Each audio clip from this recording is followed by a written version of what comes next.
Hello, Madanolsavam എന്ന ചിത്രത്തിൻ്റെ ഏറ്റവും പ്രധാനപ്പെട്ട OTT അപ്ഡേഷനാണ് ഇന്നൊരു വീഡിയോ ഭാഗത്ത്.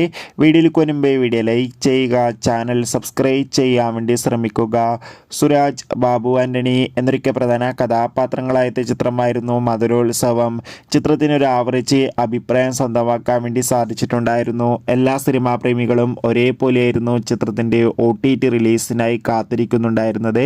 ഫൈനലി കാത്തിരിപ്പിനൊടുവിൽ ചിത്രത്തിൻ്റെ OTT അവകാശങ്ങളൊക്കെ ഇപ്പോൾ മനോരമാക്സ് എന്ന OTT പ്ലാറ്റ്ഫോം സ്വന്തമാക്കിയെന്ന് കൺഫേം ആക്കിയിട്ടുണ്ട്. ചിത്രം ഇതാ ഈ വരുന്ന ക്രിസ്മസ് സ്പെഷ്യലായി മനോരമാക്സ് എന്ന OTT പ്ലാറ്റ്ഫോമിലൂടെ OTT റിലീസ് ചെയ്യുമെന്നാണ് റിപ്പോർട്ടുകൾ സൂചിപ്പിക്കുന്നത്. എന്തായാലും മദനോത്സവം എന്ന ചിത്രത്തിൻ്റെ കൂടുതൽ അപ്ഡേഷൻ അറിയാൻ വേണ്ടി കാത്തിരിക്കാം. ഡിസംബർ മാസം ധാരാളം ചിത്രങ്ങളിൽ അങ്ങോട്ട് OTT റിലീസ് ചെയ്യാൻ പോവുകയാണ്. നമ്മുടെ ചാനൽ ഭാഗം പരിശോധിച്ചാൽ നിങ്ങൾക്ക് ആ വീഡിയോ ഒക്കെ കാണാൻ വേണ്ടി സാധിക്കും. അതൊക്കെ ഒന്ന് കാണുക. അടുത്തൊരു വീഡിയോയിൽ കാണും വരെ ബൈ.